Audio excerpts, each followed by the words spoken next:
Hello guys, at nandito nga pala ngayon sa National Museum of Fine Arts. Nandito ako ngayon para mag-feature sa isa sa mga museum at alamin ang history ng mga bagay dito. Game, simulan na natin.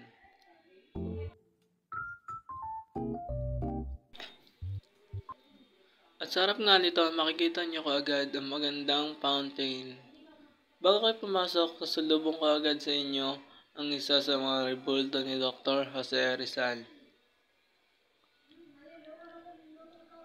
At pagpasok nyo naman sa pinto, makikita nyo kaagad si Diwata na gawa ni Guillermo Tolentino. Work by Felix Restoration Hidalgo, The Assassination of Governor General Bustamante. This artwork won silver medal in 1884, Madrid Exposition of Fine Arts. At first glance, you will judge that it is a violent scene. The guy in red in the middle is the Governor General Bustamante.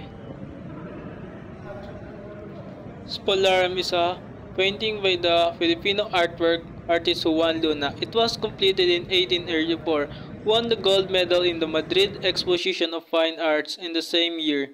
The painting depicts a scene in the Roman Colosseum where dead gladiators are being waged away after a brutal fight.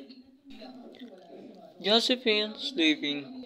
This artwork by Dr. Jose Rizal. And painting by Juan Luna and Felix Hidalgo.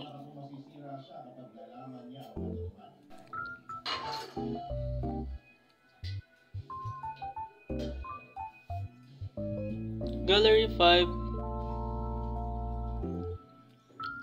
Dito nga pala yung mga painting ni Rizal. At ang iba-ibang artist na nag-paint sa kanya. Makikita nyo dyan ang mga pang-artist na gumawa ng mga painting. Tulad niyan ng Inukit si Rizal. Ganda. Sheesh! At ito pang isa na nakaupo siya.